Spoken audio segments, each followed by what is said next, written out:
Well, let me tell y'all something you ain't gonna believe, but I swear, on my uncle's third ex-wife's pet possum, this is the honest-to-God truth, give or take a few minor details.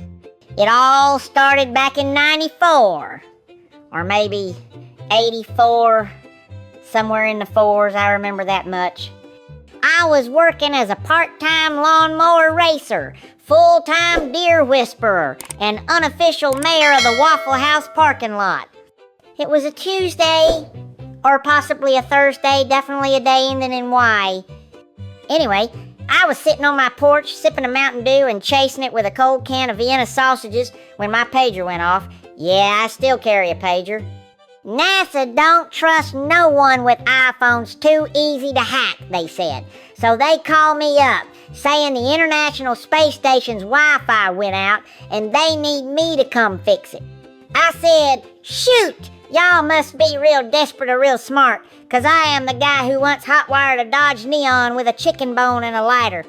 So I hop in my 1,982 El Camino / bass boat hybrid, I call her the Aquanator, and I hightail it down to the launch pad. Of course, I had to stop at Buck E's for jerky and a couple of those beaver nuggets for the road. Can't go into orbit on an empty stomach.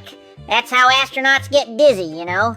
I get there, suit up in what I can only describe as a camo onesie with duct tape logos, and they strapped me into the rocket. I told the fellas, now listen here, if this thing don't have a cup holder, I'm calling OSHA. They said, sir, we are NASA. I said, then you better nail a soda attachment up in this sucker. So we take off.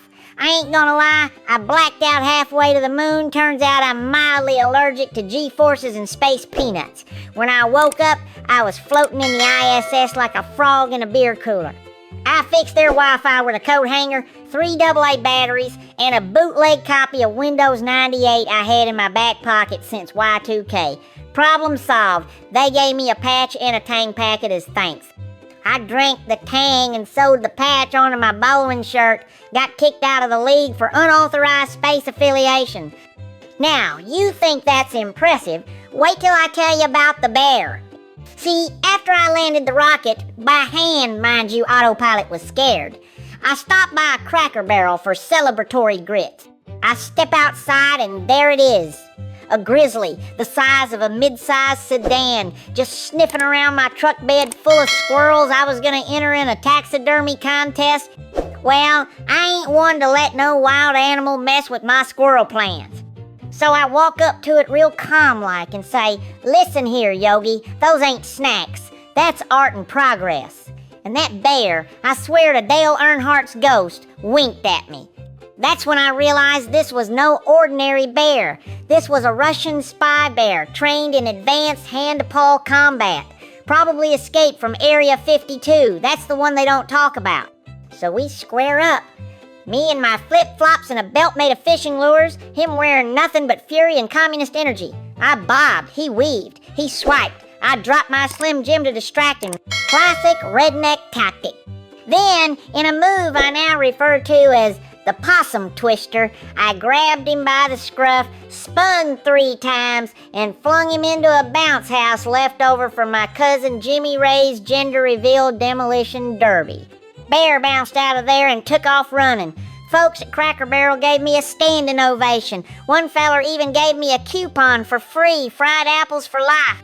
I tried to frame it, but I sneezed and lost it under the fridge. So that's how I saved NASA and took down a Russian bear all in 1 week.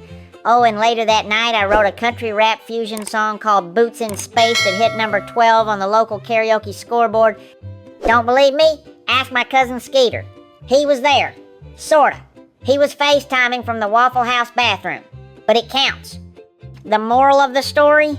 Always keep duct tape in your glove box, never trust a bear, and don't forget to reboot your router even in space. Heifers and hellfire. May your beer always be cold, your cousin's really cute, and your outhouse never tip over in a windstorm. And don't forget to holler at me online at ohchitt.com. That's OHCHITT.com. Thank ya.